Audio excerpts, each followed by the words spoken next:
সুপ্রিয় শিক্ষার্থীবৃন্দ, সম্মানিত শ্রোতামণ্ডলী, আসসালামু আলাইকুম। নবম শ্রেণীর ডিজিটাল প্রযুক্তি ক্লাসের পঞ্চম সেশনে আপনাদেরকে স্বাগতম। আপনারা যারা নতুন তারা এই চ্যানেলের প্লে লিস্ট থেকে দ্বিতীয় থেকে নবম শ্রেণীর বিভিন্ন ক্লাসগুলো সাজানো আছে, আপনারা প্রয়োজনে সেগুলো দেখে নিতে পারেন। সেশন 5, ডেটা উপস্থাপন। আমরা আমাদের বিদ্যালয় বুলেটিন তৈরি করার কাজের ধারণা পেয়েছি। আমাদের নিবন্ধ বা আর্টিকেল লেখার ক্ষেত্রে আমাদের উপাত্ত বা ডেটা উপস্থাপন করতে হবে যেন আমাদের লেখাটি গ্রহণযোগ্য ও আকর্ষণীয় হয়। আমরা আমাদের নির্ধারিত বিষয়টি শিক্ষককে দেখাই, শিক্ষক আমাদের ঠিক করে দিবেন আমরা কে কোন বিষয় নিয়ে কাজ করতে চাই, সেটা আমাদের শিক্ষক আমাদেরকে নির্ধারণ করে দিবেন, সেই হিসাবে আমরা কাজগুলো করব। এবার আসি চিত্র 1.7। নিজেদের ডাটা এন্ট্রি দিয়ে এর ভিজুয়ালের জন্য বিভিন্ন ধরনের গ্রাফ তৈরি করে নিতে পারি সহজে। এটা আমাদের নিজেদের প্রয়োজনে আমরা ডাটা এন্ট্রি দিয়ে কি করতে পারি, বিভিন্ন ধরনের গ্রাফ তৈরি করে নিতে পারি। আমাদের আর্টিকেলে ডেটা যুক্ত করার জন্য আমরা একটা জরিপ করব। জরিপ হলো গবেষণার একটা পদ্ধতি। তাহলে যে কোনো ডেটা করতে হলে আমাদেরকে জরিপ করতে হবে, আর জরিপ হচ্ছে একটা গবেষণার পদ্ধতি। যে কোনো বিষয়ের উপর সে বিষয়ের সাথে সংশ্লিষ্ট ব্যক্তিদের বিভিন্ন প্রশ্নের মাধ্যমে তাদের মতামত আমরা সংগ্রহ করব, আর সেই মতামতকে সমন্বিত করে একটা সিদ্ধান্তে পৌঁছানো সম্ভব হয়।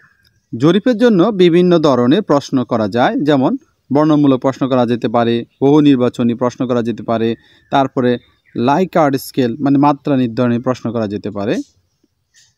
আমরা যেহেতু উপাত্ত উপস্থাপন শিখব, আমাদের কাজের সুবিধার্থে আমরা শুধু নৈর্ভিত্তিক ধরনের প্রশ্নপত্র তৈরি করব, অর্থাৎ হ্যাঁ না বা ছোট একেবারে প্রশ্ন উত্তর। আজকে আমরা কিভাবে স্প্রেডশিটে একটি ডেটা বিশ্লেষণ করা যায় বা ভিজুয়াল করা যায় তা অনুশীলন করব। এই মুহূর্তে আমরা যেহেতু জরিপ করিনি, আমাদের কাছে কোনো ডেটা নেই, আমরা কাজের সুবিধার্থে মাইক্রোসফট এক্সেলের একটি ডেটা সেট তৈরি করে নেব। মনে করি আমাদের বিষয় পড়াশোনার ক্ষেত্রে ইন্টারনেট ব্যবহারের কার্যকারিতা। তো এখানে প্রথমটা দেওয়া আছে। প্রশ্ন 1, উত্তরদাতার নাম। জরিপ 2, আপনার বাসায় কি কম্পিউটার ও স্মার্টফোন আছে? থাকলে হ্যাঁ আছে, না থাকলে নেই। জরিপের 3 প্রশ্ন, ইন্টারনেট পড়ালেখার সাহায্য করে, এর সাথে আপনি কি একমত না একমত নয়? তিনি যদি একমত হন তাহলে একমতে টিক চিহ্ন দিবেন। তারপর জরিপ 4 প্রশ্ন হচ্ছে, আমি আপনার সন্তানকে লেখাপড়ার জন্য ইন্টারনেট ব্যবহারে উৎসাহ দিই, এর সাথে আপনি কি একমত না একমত নন? তো এখানে কমপক্ষে 10 জন ব্যক্তির ডেটা বা স্প্রেডশিটে এন্ট্রি আমরা দেব। যেমন এখানে উত্তরদাতা যে প্রশ্নগুলো আছে সেই প্রশ্নগুলো দেখে আমরা কাজ করব। উত্তরদাতার বাসায় কম্পিউটার বা স্মার্টফোন আছে কিনা? বাসায় কম্পিউটার স্মার্টফোন আছে, থাকলে আছে, না থাকলে নেই। না থাকলে কি হবে? নেই হবে। আর ইন্টারনেট পড়াশোনার কাজে সাহায্য করে, একমত হলে তিনি বলবেন যে একমত, না হলে একমত নয়। এখানে যদি থাকে তাহলে আমরা লিখব আছে, না থাকলে নেই। ইন্টারনেট পড়াশোনায় সাহায্য করে যদি একমত হয় তাহলে আমরা একমত লিখব, নতুবা একমত নই। আমি আমার সন্তানকে ইন্টারনেট ব্যবহারে উৎসাহ দেই, এটা আপনি একমত হলে একমত লিখব, আর একমত না হলে একমত নই। এভাবে আমরা কমপক্ষে 10 জন ব্যক্তির তথ্য আমরা এন্ট্রি দেব। আমরা 10 জন ব্যক্তির কাছ থেকে এই 4টি প্রশ্নের উত্তর নিয়ে স্প্রেডশিটে যুক্ত বা এন্ট্রি করার পর এরকম দেখাবো। যেমন পাশাপাশি যে কলামগুলো আছে সেগুলোকে আমরা ABCD দ্বারা এন্ট্রি করব, আর প্রশ্নগুলোর উত্তর লিখব, আর উপর নিচে। তাহলে এইভাবে 10 জন ব্যক্তির উত্তর আমরা গুনে গুনে এর অ্যানালাইসিস, অর্থাৎ কতজন ব্যক্তি কি উত্তর দিয়েছে এই হিসেব করে ফেলতে পারবো।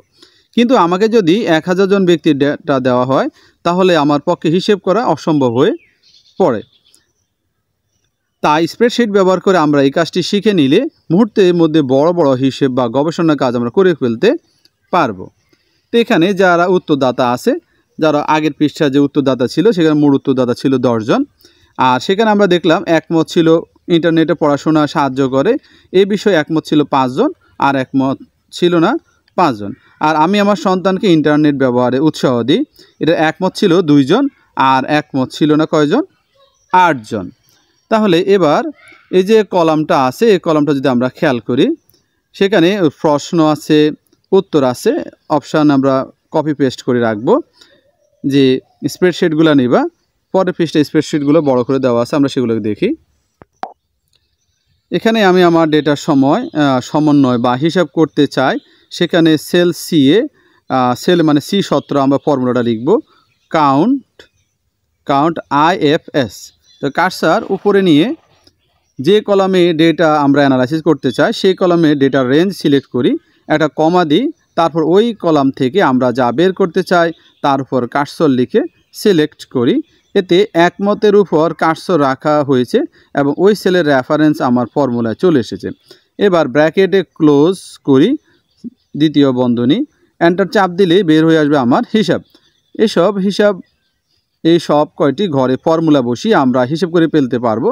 সবগুলো ঘরের হিসাব বের হয়ে গেলে আমরা শতাংশ বের করতে পারবো। তাহলে এখানে একটা স্প্রেডশিট দেওয়া আছে। স্প্রেডশিটের এদিকে আমরা ওগুলো 1 2 3 বা মার্কিং করা আছে, আবার বর্ণমালা দিয়ে মার্কিং করতে পারবে। যদি একমত থাকে তাহলে আছে, একমত না থাকলে নেই। আমরা তথ্যগুলো লিখব, মোট উত্তরদাতা সংখ্যাগুলো লিখে নেব।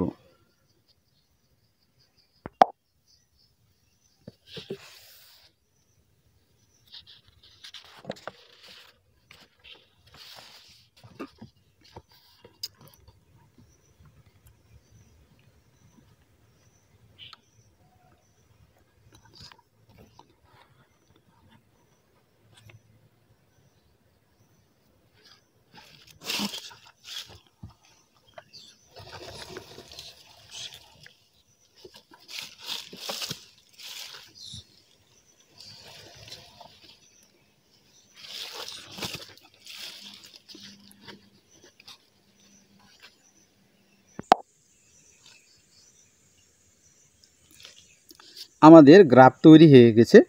আমরা এইভাবে গ্রাফটিকে ছবি আকারে সেভ করে নিব।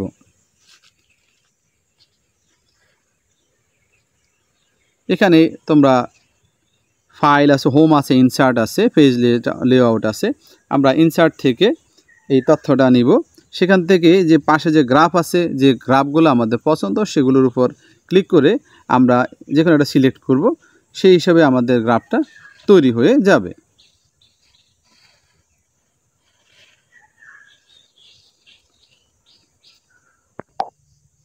এবার জরিপের প্রশ্ন। জরিপের বিষয় ছিল বাল্যবিবাহ। প্রশ্ন 1, আপনার নাম কি? প্রশ্ন 2, আপনার এলাকায় কি বাল্যবিয়ে হয়? হ্যাঁ হলে হ্যাঁ, না হলে না। প্রশ্ন 3, আপনি কি মনে করেন বাল্য বিবাহ কমে গেছে? তা আমরা এখানে লিখব বিবাহ। হ্যাঁ হলে হ্যাঁ, না হলে না। প্রশ্ন 4, কোনটিকে এর জন্য দায়ী করেন? এই মানুষের অসচেতনতা নাকি দারিদ্রতা? প্রশ্ন 5, বাল্যবিয়ে বন্ধ করতে কি আইন যথাযথ হয়েছে কিনা? হ্যাঁ হলে হ্যাঁ, না হলে না। 6, বাল্যবিয়ে বন্ধ করতে সবাইকে কি এগিয়ে আসতে হবে? যদি উত্তর হ্যাঁ হয় তাহলে আমরা হ্যাঁ লিখব, না হলে না লিখব। ধন্যবাদ সবাইকে। আসসালামু আলাইকুম।